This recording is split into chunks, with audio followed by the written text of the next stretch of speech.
ताई काय सांगाल दिवसभर आज खरं तर मतदान होतं अनेक ठिकाणी मतदान देखील व्यवस्थित पार पडत होतं एका बाजूला हे सगळं चालू होतं आणि दुसऱ्या बाजूला घरात घुसखोरी झाली आणि त्यानंतर बराच काळ पोलीस चौकीत गेला काय या प्रक्रिया दरम्यान झालं काय घडले पोलीस स्टेशनमध्ये आणि पोलिसांनी काय माहिती दिली आहे कुठल्या कलमांची काही अंमलबजावणी केली आहे का?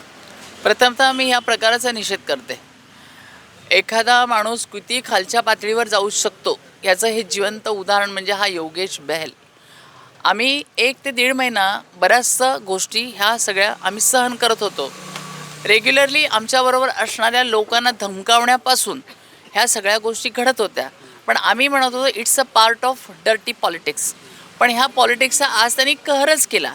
माझं पूर्ण घर बंद होतं. माझ्या घरामध्ये माझी 75 वर्षाची माझी आई आणि माझ्यासाठी आलेले माझे नातेवाईक, माझे भाऊ असतील, माझे मावस भाऊ असेल, माझे भाचे असतील, हे सगळे घरात असताना इथल्या राष्ट्रवादीचा पदाधिकारी योगेश बहेलचा राईट हँड मैला शेरबहादूर खत्री, याचा मुलगा रवी खत्री आणि याचा भाऊ सुरेश खत्री, त्याचबरोबर संदीप जब्बार सिंग, हरप्रीत सिंग, त्याचबरोबर मनीष वोरा हा पलीकडे उभा होता मजा बघत. त्याला एक गोष्ट त्यांना कळत नाही, ज्या संत तुकाराम नगरने त्याला वाढवलं आहे त्या संत तुकाराम नगरच्या मराठी माणसाची त्यांनी पंगा घेतला आहे. हे सगळेजण माझ्या घरामध्ये घुसले. पण घुसले कसे? मैला खत्रीचा मुलगा रवी खत्री हा माझ्या घराच्या मागच्या भिंतीवरून उडी मारलं. तुम्हाला फुटेज पाठवणार आहे, मी सगळ्यांना व्हायरल करणार आहे. ते चोरासारखा तिथून मागून घुसल्यानंतर माझा दरवाजा एक उघडा होता एक बंद होता. त्या दरवाजाला त्यांनी लाथा मारल्यात. त्याच्यानंतर तो माझ्या घरात घुसून माझ्या पहिल्या मजल्यावर जाऊन माझ्या आईला धमकावलंय, माझ्या भावांना धमकावलंय, माझ्या नातेवाईकांना धमकावलंय. ह्या दडपशाहीला उत्तर आम्ही त्याच चोख पद्धतीनं देतोय. पण मला वाटतं आत्ता जनतेने जागरूक होण्याची गरज आहे. अशा नीच माणसांना तुम्ही कुठपर्यंत नेणार आहात मला वाटतं हे तुम्हाला लक्षात आलं पाहिजे.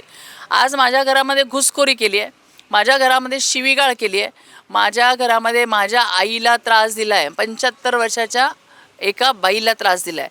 त्यासाठी जी कलमं लागतील ती कलमं 100% लागणार आहे. आत्ता मी फक्त दाखल करून आली आहे. उद्या ह्याच्यावर मी अजित पवारांच्या PAना सुद्धा फोन केला की तुमच्या राष्ट्रवादीचा शहराध्यक्ष कुठल्या पद्धतीचं घाणेरडं नीच वृत्तीचं काम करतोय ते पहा. आणि त्यांना सांगितलंय जर माझ्याशी तुम्ही बोलला नाहीत 100% प्रेस कॉन्फरन्स घेऊन हे जे सगळे पुरावे आमच्याकडे आहेत ते सगळे दाखवण्यात येतील. भारतीय जनता पार्टी ही सच्ची पार्टी आहे. आम्ही काम करतोय. ह्या काम करताना ह्यांना त्रास जो झाला आहे त्याबद्दल आम्ही आमची पाठ स्वतः थोपटून घेतोय. कारण यांच्यासारखं घाणेरडं राजकारण आम्हाला जमलं नाही. पण आम्ही जे काय तुम्हाला इथे दिसत असतील हे आमचे कार्यकर्ते नाही आहेत, हे माझ्या कुटुंबातल्या व्यक्ती आहेत.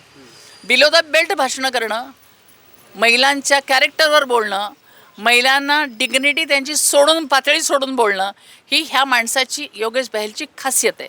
आणि मला वाटतं ह्या खासियतला माझी जनता भुलणार नाही. ह्या प्रश्नाचं त्यांनी केलेल्या ह्या गोष्टीचं 100% त्यांना उत्तर द्यावंच लागेल आणि ते उत्तर घेतल्याशिवाय मी राहणार नाही. जो रवी खत्री आहे त्याच्याबरोबर जो सुरेश खत्री आहे त्यांनी माझ्या घरामध्ये घुसखोरी केली आहे. माझ्या घरामध्ये त्यांनी घुसखोरी करून दहशत माजवण्याचं काम केलेल्या या अशा गुंडांना मी सोडणार नाही. ताई आता दिवसभर दुपारनंतर पोलीस स्टेशनमध्येच पूर्ण वेळ गेला. पोलिसांनी कुठल्या प्रकारचे आश्वासनं वगैरे काय तुम्हाला दिलीत का किंवा कलमं लावलेली आहेत? नाही, पोलिसांनी मला सहकार्य केलं आहे. पोलिसांनी व्यवस्थित कलमं लावलेली आहेत. त्याचं त्यांना प्रत्यय त्या माणसांना सगळ्यांना येणारच आहे.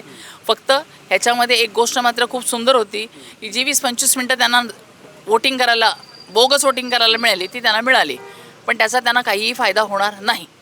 आज पोलिसांचे मी आभार मानते की पोलिसांनी त्या आरोपीला पकडण्यासाठी CBI आणि क्राईम ब्रांच आणि त्यांची पथक हे त्यांनी पाठवलं आहे. जर त्या आरोपीला आज रात्रीपर्यंत त्यांनी पकडलं नाही तर उद्या इथेच ह्याच पद्धतीने जनआंदोलन आम्ही करायला उभे राहू.